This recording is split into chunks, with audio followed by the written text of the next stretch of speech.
मैंने आज हूँ चित्तौ अमासिया आमर चित्त लगी चित्तौ पिठा होची चाउल नड़िया बटा होती स्वाद अनुसार लुण पड़ी सामान्य तेल टिके पकाई पिठाटा केमती होची चित्तौ पिठा देखुन सांग मैंने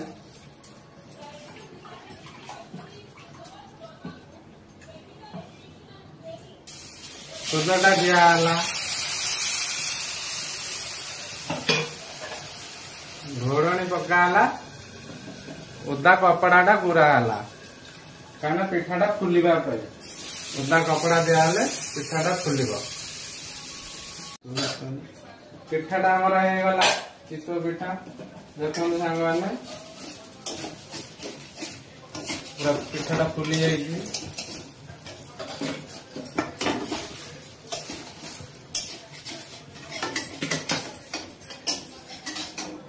पिठाटा रेडी होगला चित्तौ पिठा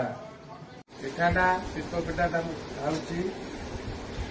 चित्तौ पिठाटा बढ़िया होती मैंने